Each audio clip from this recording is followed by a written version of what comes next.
여러분 대단히 반갑습니다. 오늘부터 우리 사회복지 법제론 공부를 하게 되죠.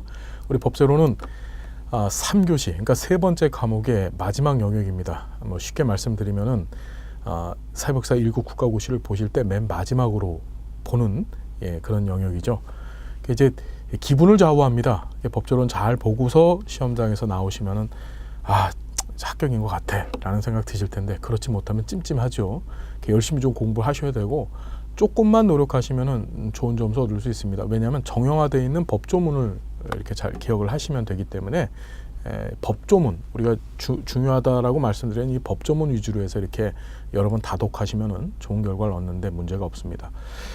자, 첫 번째 챕터, 사회복지 관련 법제 총론입니다. 법의 일반, 법이 뭐냐, 사회규범, 문화규범 쭉 나와 있죠. 사실이에요. 법이라는 게 뭐예요? 법, 여러분, 법. 자, 한자를 이렇게 씁니다. 그렇죠? 이게 물수 변에 이제 갈 거자죠. 그러니까 우리 말 그대로 한다면 물이 흘러간다. 왠지 낭만적이고 멋있어 보이죠? 그렇죠? 물이 흘러간다. 어떤 의미일까요? 자, 물은 항상 중력 법칙에 의해서 높은 데서 낮은 데로 흘러가죠. 그렇죠? 거꾸로 낮은 데서 높은 데로 올라가는 물은 없습니다. 그렇죠? 이것이 바로 법칙입니다. 무슨 소리냐면은, 인간이 살아가는데 또는 인간의 삶과 관련되어서 당연하면서도, 그렇죠? 어찌 보면 필연적인 것들에 대한 규정, 인간 사회가 만들어 놓은 그런 규정을 우리는 법이라고 얘기하는 거예요. 어떤 개념인지 여러분 이해가 되십니까? 자, 법은 어디서부터 파생이 되어서 나오냐면은 이런 거죠. 우리가 가치라는 거 공부하셨죠. 가치. 가치. 사회복지 실천론 얘기하면서 우리가 공부를 하셨었는데, 가치라는 것은 굉장히 개인적인 것입니다. 즉, 개인이 가지고 있는 선호가 가치라 그랬어요. 그래서 좋으냐, 또는 이제 나쁘냐, 내가 보기에 좋은 거냐, 또 내가 보기에 나쁜 거냐라고 표현되어지는 것이 가치였었는데, 자, 이런 가치가 보편화가 되어서 어느 특정 집단이나 대상들에 의해서 공통적으로 수용되는 가치, 우린 그것을 윤리라고 얘기했죠. 윤리라고 했습니다. 즉, 보편화된 가치를 윤리라고 얘기했어요. 그런데 이 윤리는 그래서 어떻게 표현이 되냐면은 집단이나 또는 무리들이 가지고 있는 의식이에요. 그래서 이거는 윤리를 얘기할 때는 항상 윤리적 잣대, 즉 기준이 있고, 이걸 윤리적 잣대라고 얘기하죠. 잣대가 있고, 이 잣대 안에 있으면은 이것을 옳다라고 얘기하고, 바깥에 있으면 어떻게? 그르다라고 얘기하죠. 그르다, 틀리다라고 얘기합니다. 이게 옳으냐, 그르냐에 관한 얘기인데, 자, 중요한 것은 이 윤리는 그 윤리를 준수하지 아니하였다고 하여서 어떤 처벌 따위가 존재하지 않습니다. 이 얘기는 무슨 소리냐? 윤리 자체는 강제적 집행, 즉 강제성이라고 하는 것이 존재하지 않는다는 것이죠. 이해되시죠? 자, 그런데 이 보편화된 가치인 윤리를 강제화시켜요. 이거 안 지키면, 즉 옳은 것을 준수하지 아니하여서, 즉 그러게 되면, 그런 행위를 하게 되면 거기에 대해서는 반드시 벌을 받게 된다. 그게 일종의 강제화 방법이죠. 이걸 우리는 법이라고 얘기하는 거예요. 법. 그래서 어떤 학자들은 그렇습니다. 강제화된 윤리, 그렇죠? 그것을 법이다 라고 주장하는 학자들이 있어요. 자, 여러분, 우리는 이 법의 중요한 특성 하나를 지금 여기서 공부한 겁니다. 뭡니까? 법은 이 강제성, 강제로 적용되어진다라고 하는 아주 중요한 특질을 갖고 있죠. 자, 보면은 법과 도덕 나와져 있는데, 여기서 도덕이라는 용어 쓰는 거 아니고 상당히 윤리라는 말을 쓰는 게 사실은 맞아요. 그래서 법은 강제성이 있다. 하지만 윤리는 자율적이다. 그래서 비난은 받을 수 있습니다. 윤리를 준수하지 않아서, 즉 그런 행위를 하였다고, 그런 행위를 옳지 않고 그런 행위를 했었을 때, 저거 잘못됐네, 너 잘못됐어 라고 하는 비난은 받을 수 있지만, 그렇다고 해서 처벌은 받지 않거든요. 하지만 법은 어떻습니까? 예, 지켜야만 하고 지키지 않았었을 경우는 응당한 사회적 처벌을 받게 되죠. 자, 법의 기능들, 사회 질서 유지를 위해서 또는 분쟁을 하고 싶어서, 그러니까 분쟁을 하는 게 아니라 분쟁을 해결하려고 공공선을 실현하기 위해서, 인간의 권리 보장을 하기 위해서 이런 것들이 있고, 법 목적도 한번 여러분들 읽어봐 주십시오. 그러니까 여러분들이 아는 상식적 수준에서 법을 이해, 접근하시면 됩니다. 법의 일반적 체계에 있는 내용 한번 볼까요? 자, 자연법 들어보셨어요? 인간 본성에서 유래해서 시공간을 초월한 영구 불변의 초월적인 법이다. 자연현상에 의해서 자연적으로 발생하는 것, 그렇죠? 우주의 존재 질서를 규율하는 보편타당한 것. 여러분, 자연법이 뭐예요? 이게 자연의 법칙이죠. 지금 말씀드렸던 물이 높은 데서 낮은 데로 흘러가고, 지구는 태양을 돌고, 이런 것들이 자연법입니다. 우리는 자연법 다뤄요? 이건 물리학자들이나 또는 지구과학자들, 생물학자들이 다루는 게 자연법이죠. 자, 실정법, 경험적 사실, 그렇죠. 법, 제정법, 관습법, 판례법에 의거해서 현실적으로 제정되거나 형성되어서 일정한 시대와 사회에 시행되는 법, 현재 시행되고 있는 실정법을 현행법이라고 한다. 자, 이것이 바로 뭐다? 인간이 인적으로 만든 법. 우리가 지금부터 다룰 법은 자연법이 아니고 이 실정법입니다. 사람이 만든 법이에요. 그렇죠. 그래서 실정법은 크게 국내법, 국제법이 있다. 자, 국내법은 국내에서만 그 강제성을 갖는 거죠. 즉, 국내에 있는 대상으로만, 국내에 있는 사람들만을 강제하기 위해서 만든 법이 국내법이고, 국제법이라는 것은 이제 바깥에, 예, 외국에서, 그러니까 국가와 국가 간에 또는 외국인과 외국인들 간에, 그러니까 외국인이 보기엔 저 사람은 외국인이죠. 강제하기 위해서 만든 법이 국제법입니다. 그래서 국내법은 한 국가에서 제정 또는 승인되고 그 국가의 주권이 미치는 범위 내에서만 행해지는 법. 국제법은 명시 또는 묵시의 국가 간의 합의를 근거로 하여서 국제사회에 있어서 국가 간의 사회를 규율하는 법. 이게 실정법이다. 우리의 법은 뭐다? 사회복지 관련 법은 바로 당연히 실정법이겠죠. 공법, 사법, 사회법이 있는데, 자, 보시면은 공법은 공적인 생활관계를 규율하는 법. 그렇죠. 그러니까 공적인 생활관계 규율, 헌법, 형법, 형사소송법 이런 것들. 사법은 사적 관계를 규율하는 법, 민법이나 상법 이런 것들이죠. 대표적인 게 이제 사법하면 민법이죠. 자, 우리는 이 사회복지 관련법을 이제 사회법으로 보십니다. 사회법. 이 사회법을 수정된 시민법, 수정시민법이라고 얘기하죠. 보면 종래의 공사법으로 해결할 수 없는 폐단을 극복하기 위한 제3의 법이다. 노동법, 사회보장법, 경제법. 자, 그러니까 우리나라는 이제 사회보장법이라고 하는 법은 없어요. 자, 가치와 윤리가 가장 많이 적용되어져 있다. 재산과 계약에 대한 국가가 간섭하고 무과실 책임주의 원칙을 적용하는 규칙이 있다. 자, 우리 이게 대단히 중요한 개념인데요. 시민법, 시민법이라고 하는 개념이 등장을 해요. 자, 한번 볼까요? 자, 시민법.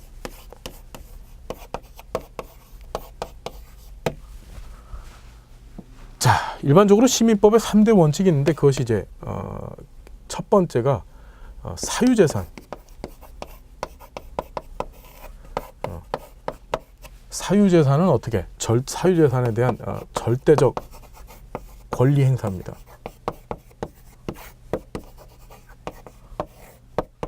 자, 두 번째가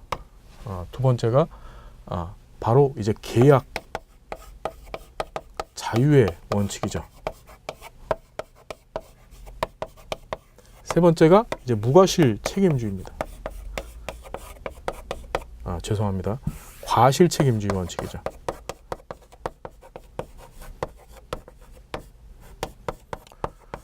시민법이 뭘까요, 여러분? 시민이란 말. 자, 시민이란 말이 언제 등장했나요? 시민이란 말.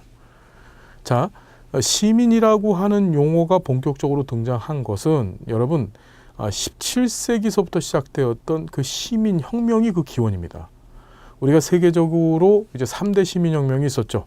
그것이 바로 뭐예요? 이제 첫 번째 영국의 명예혁명이 있었었고, 두 번째로 이제 미국의 독립혁명이 있었었고, 이제 마지막으로 1789년에 프랑스에서 대혁명이 있었었죠.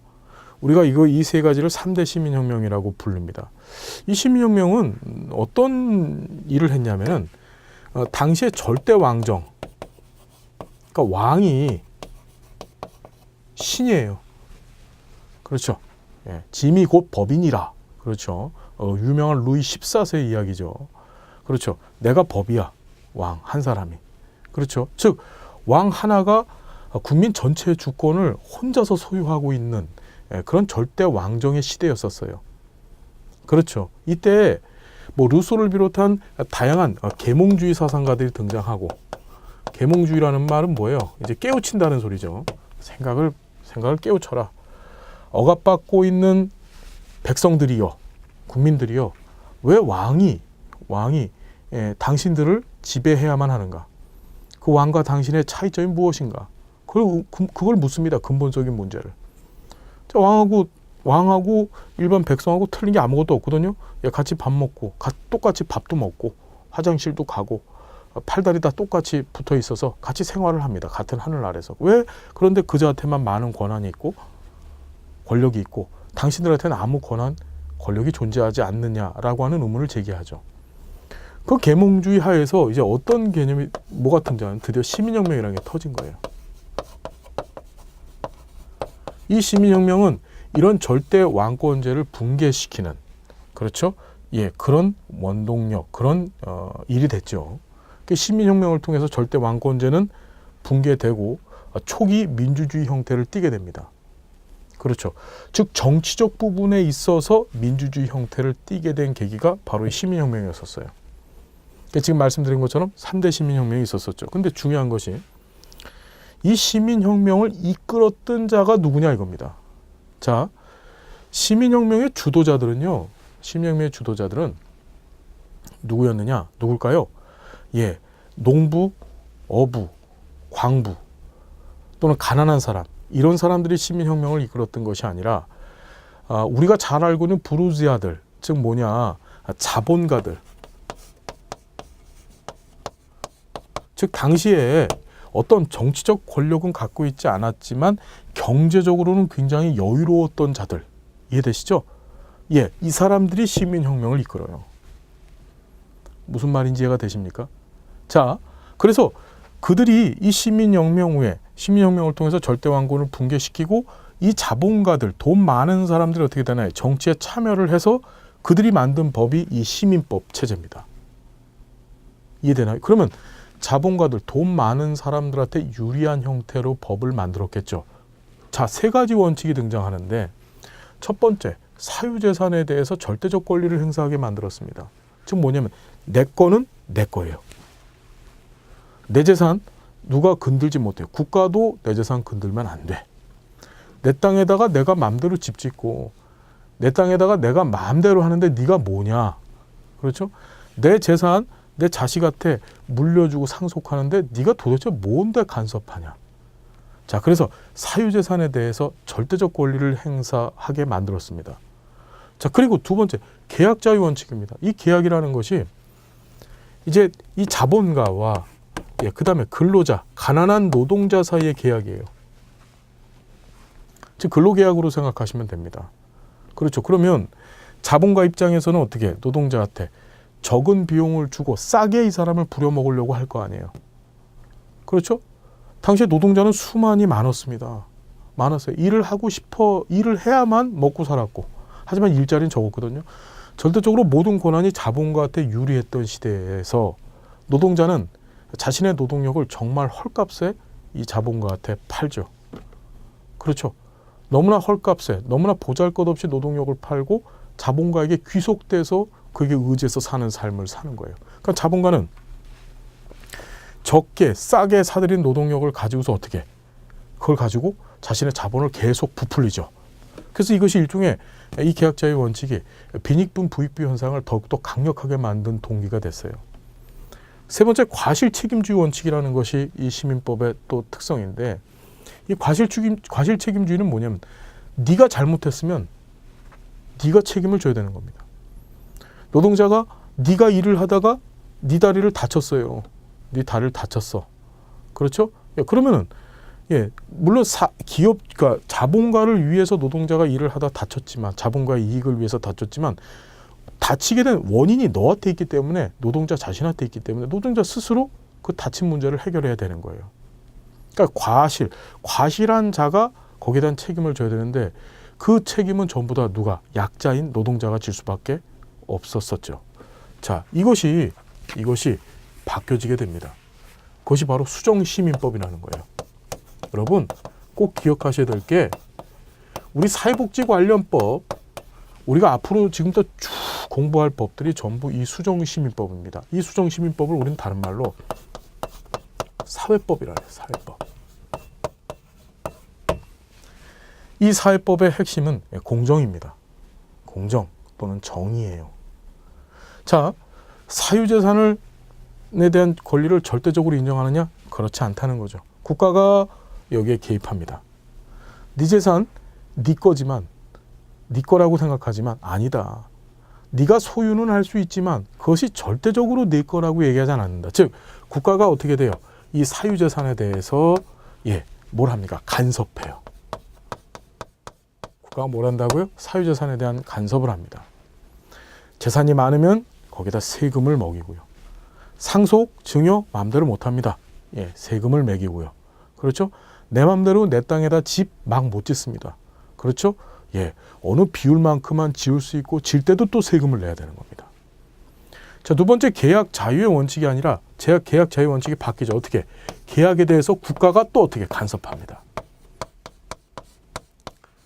약자인 노동자와 강자인 자본가 사이에 이 계약, 근로계약 가운데 국가가 개입을 해서 이 계약을 최대한 형평한 관계로 만들려고 해요. 가장 대표적인 게 뭔가요? 최저임금. 그렇죠. 근로자한테 최소한 이만큼의 임금은 줘야 돼. 자본가는 그거에 대해서 강제함을 받습니다. 그 임금 주지 않으면은 이 근로자, 노동자를 이용할 수가 없어요. 그렇죠. 근로시간에 대한 조건들. 그렇죠. 4시간 근무를 하게 되면 반드시 30분 이상의 휴게 시간을 줘야 되고, 8시간 근무하면 꼭 1시간 이상의 휴게를 줘야 된다. 우리나라 근로기준법에 있는 거예요. 그 근로기준법이 바로 대표적인 이 수정시민법 중에 하나죠. 자, 세 번째가 과실책임주의가 아니라 바로 뭔가요? 무과실책임주의입니다. 무과실책임주의로 바뀌어요. 이제 우리 공부하겠지만, 앞으로 공부하겠지만, 산재보험법이 이 대표적인 무과실책임주의 원칙에 적용되어진 그런 법이에요. 뭐냐? 자, 사장님은 과실이 없습니다. 사장님이 근로자를 밀어서 다치게 하지 않았어요. 일하다 다친 겁니다. 그런데 사장님이 어떻게 하죠? 그 비용을 전부 다 사장님이 내십니다. 산재보험료 어떻게 됩니까? 사장님이 다 내지요. 그렇죠. 그게 무과실책임주의 원칙입니다. 이해되십니까? 과실을 일으키지 않았지만 전적으로 근로자를 보호하고 그에 대한 책임을 어떻게? 자본가가 지는 거죠. 이해되나요? 자, 다시 한번 말씀드립니다. 우리가 공부하게 되는 이 법은 바로 뭐라고요? 이 수정시민법입니다. 수정시민법이에요. 우리 사회복지 관련 모든 법이 이 수정시민법, 사회법의 바운더리 안에 들어가 있습니다. 어떤 얘기인지 이해가 되시죠? 자, 그래서 우리는 수정시민법, 즉 사회법을 공부한다. 가치와 윤리가 가장 많이 적용되어져 있다. 재산과 계약에 대해서 국가가 간섭했다. 무과실책임주의 원칙 적용했다. 세 가지예요. 재산, 계약, 무과실책임주의. 이해되시죠? 이 얘기입니다. 지금 시민법이 수정시민법으로 이렇게 바뀌어졌다는 거 여러분 기억해 두세요. 자, 실체법과 절차법. 실체법은 주법이라고 하는데 권리 의무의 실체관계, 발생, 변경, 소멸, 효과 등에서 규정한 법이고, 절차법은 실체법에 대립되는 개념으로 권리와 실질적 내용을 실현하기 위해서 취해야 될 동그라미, 방법을 규율한 법을 절차법이라고 합니다. 자, 일반법, 특별법 나와 있는데 요건 우리가 좀 뒤에 가서 합시다. 자, 뒤에 가서 하자고요. 자, 세 번째, 사회복지법의 법원입니다. 법원. 자, 여기 뭐냐면 법원이라는 게 법의 원천이라는 거죠. 원천. 법이 도대체 어디에서 나왔는가입니다. 보면 법이 어떤 방식으로 나왔는가, 즉 어떤 방식으로 만들어졌는가, 즉 존재하는가, 이걸 법원이라고 하는데, 두 가지가 있다. 뭐가 있다? 예, 두 가지. 성문법과 불문법이 있다. 법원의 종류는 뭐가 있다고요? 예, 성문법, 불문법이 있다. 다시 법원 종류, 성문법, 그리고 불문법이 있다.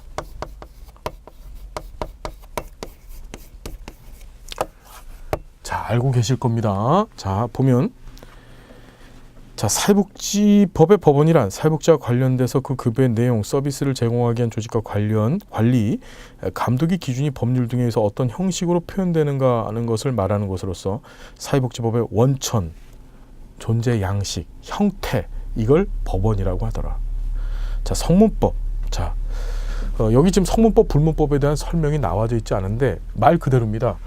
만들어질 이룰 성자의 문서문이거든요. 즉 성문법이라는 건 뭐냐? 문서로. 그렇죠. 즉 글로 또는 법의 조항으로 구성되어져 있는 법을 뭐라고 한다? 성문법이라고 한다. 그렇죠. 반면에 불문법이라는 것은 이런 구체화되어져 있는 문서, 즉 글로 확정되어져 있지 않는 법이 그게 불문법입니다. 이해되나요, 여러분? 이해되시죠? 자, 성문법, 불문법 정의됐어요. 자, 이 성문법 하면은 어느 나라예요? 이게 독일식 법이라고 하죠. 독일법. 독일이라고 하는 나라가 거의 원조입니다. 이게 우리나라, 일본 이런 나라들이 원칙적으로 성문법적 국가예요. 성문법 국가입니다. 자, 불문법이라는 것은 이건 시초가 어디예요? 영국입니다. 영국. 그렇죠.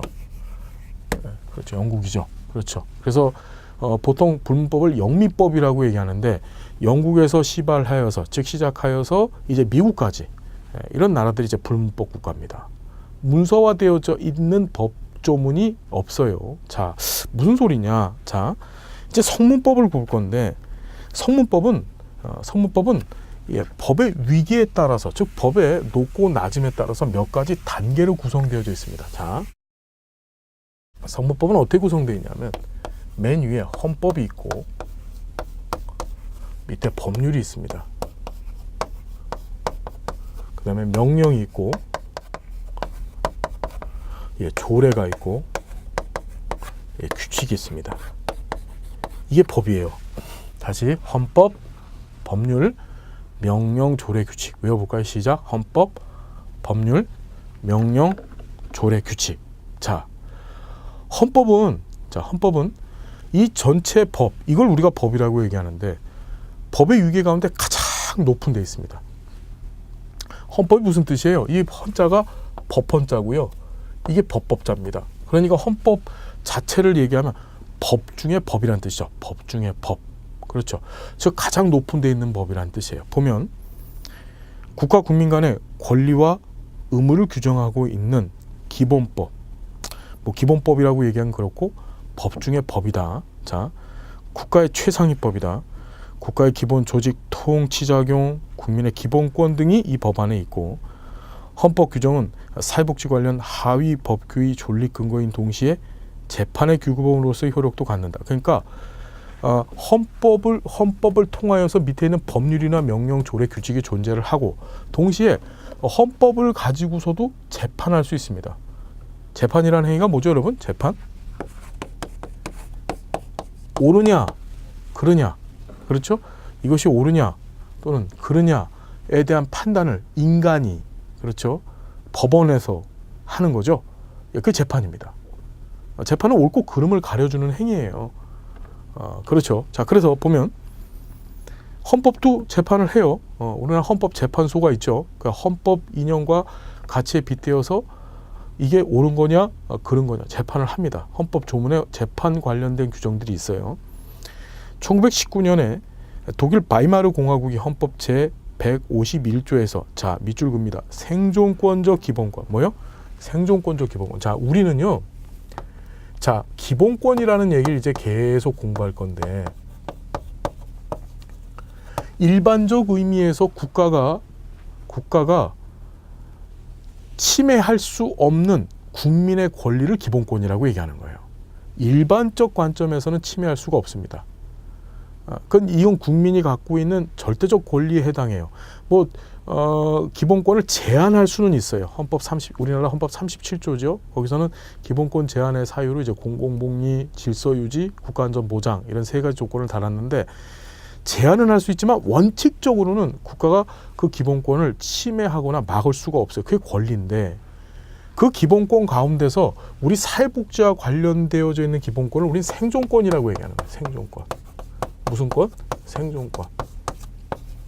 다시 무슨 권? 생존권. 자, 우리나라 헌법에서는요.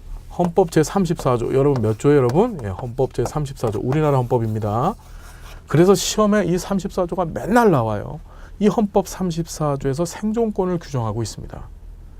자, 생존권이라는 거 무슨 소리냐? 이런 거예요. 아주 간단하게 얘기하면 국가가 국민의 생존을 보장해야 됩니다.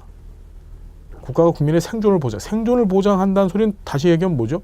국민이 기본적 최소한의 삶을 살 수 있는 것을 국가가 보장해야 돼요. 국민이 굶어 죽어서는 안 되고 국민이 얼어 죽어서는 안 됩니다. 무슨 말인지 되시죠? 의식주 문제로 국민이 자신의 생존의 위협을 받게 되면 그건 국가가 헌법을 위배한 것이에요. 이해되세요? 그래서 이 생존권적 기본권, 줄여서 생존권이라고 불려지는데 이것이 바로 우리와 관련된, 즉 사회복지와 관련되어져 있는 모든 입법의 기본적 사항이에요. 헌법에서 이 생존권을 명시하고 있습니다. 그래서 생존권 몇 조요? 우리나라 헌법 제34조고 그래서 34조는 시험에 맨날 나올까 안 나올까? 맨날 나와요. 조문 통째로 내놓고 이것이 틀려요? 맞아요를 묻습니다. 자, 미리 말씀드리지만 우리 뒤에서 또 볼 건데요. 헌법 34조를 머릿속에다 꼭꼭 담아갖고 가셔야 됩니다. 그런데 이 생존권을 처음으로 명시한 게 1919년 독일 바이마르 공화국 헌법 제151조였었다는 것 좀 기억해 두세요. 1919년 우리나라 3.1운동이 있었던 해였었죠. 그렇죠. 예, 일제하에서 3.1운동이 있었던 해에 독일은 어떻게 해요? 예, 벌써 생존권적 기본권에 대한 개념을 헌법에 명시해버렸습니다. 대단하죠. 개표 51조 플러스 1에 있는 거 보니까 경제생활의 질서는 모든 사람에게 인간다운 생존을 보장하기 위해서 인간다운 삶. 그렇죠? 자, 정의의 원칙에 합하지 않으면 안 된다. 이 한계 안에서 개인의 경제적 자유는 보장돼야 된다. 자, 헌법은 왜 가장 높은 수준에 있냐 하면은 헌법은 누가 만듭니까? 예, 국회에서 물론 법안을 제정하지만 반드시 국민투표라고 하는 직접민주주의 절차를 거쳐야 돼요. 그렇죠. 우리가 대의민주주의라고 불려지는 간접민주주의. 그러니까 대표적인 게 뭐 국회의원을 뽑아서 또는 대통령을 뽑아서 국민이 그 사람들에게 정치행위를 맡기죠. 그래서 우리는 간접민주주의, 그 다음에 또는 다른 말로 대의정치라고 얘기를 하는데, 그렇죠. 국민이 직접 정치에 참여하는 행위가 있습니다. 그 보통 세 가지를 얘기하는데, 이제 직접 민주주의 정치, 즉 국민이 정치에 직접적으로 참여하는 거예요. 이게 세 가지가, 첫 번째가 국민투표, 두 번째가 국민 발안, 세 번째가 국민 소환이거든요. 그 중에서 국민 투표라고 하는 이 직접 민주주의 정치, 즉 국민 전체가 다 참여해서 어떻게 이 헌법을 결정합니다. 그렇죠. 예, 그래서 이 직접 민주적인 요소가 들어갔기 때문에 국민 전체가 다 참여를 했기 때문에 법 중에 법으로서의 권위를 인정받게 됩니다. 그러니까 헌법은 누가 만들었어? 이러면은 국민이 만들었어. 이렇게 얘기하시는 거예요. 자, 그런데 밑에 법률이 등장합니다. 법률. 법률은 자, 누가 만듭니까? 이거는 자, 한번 볼게요. 법률은 헌법 밑에 있습니다. 그러나 명령의 위에 있죠.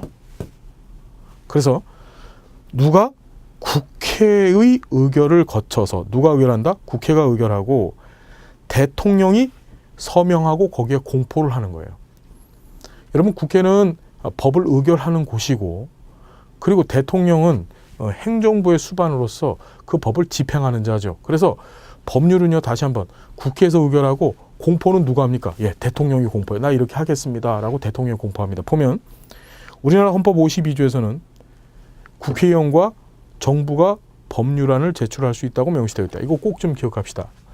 우리 일반적으로 입법, 즉 법을 만드는 행위를 누가 하느냐, 법률을 누가 만드느냐 했었을 때 다 국회의원인 줄 알고 있는데 두 군데가 있습니다. 첫 번째가 의원입법, 즉 개별적 헌법기관인 국회의원이 법률을 입법할 수 있습니다. 만들 수 있는 거예요. 그런데 재밌는 게 우리나라는요, 정부도 입법을 할 수 있습니다. 정부 입법이 있어요. 정부. 재밌죠? 영국 같은 나라는 정부 입법이 없거든요. 의원 입법만 있어요. 근데 우리나라는 정부도 입법할 수 있게 해놨어요. 즉 정부도 법률을 만들 수 있게 해놨습니다. 그래서 헌법 52조에서는 국회의원과 정부가 법률안을 제출할 수 있다. 이게 입법이에요. 명시되어져 있다. 자, 그래서 두 가지가 있다. 뭐가 있다? 의원 입법과 정부 입법이 있다는 사실을 좀 기억해 두시고, 명령, 좀 얘기가 복잡하거든요. 이건 다음 시간서부터 우리가 계속 진행을 좀 하겠습니다. 법 재밌죠? 재밌습니다. 우리 함께 열심히 공부해서 법전에서 좋은 성적 얻고요. 또 일반적인 법 관련 지식들이 우리 일상에 많이 필요하죠. 좀 공부하는 시간 갖겠습니다. 오늘 함께 해서 감사하고요. 다음 시간 또 행복하고 즐거운 모습으로 만나 뵙겠습니다. 여러분 너무나 고맙습니다. 감사드립니다.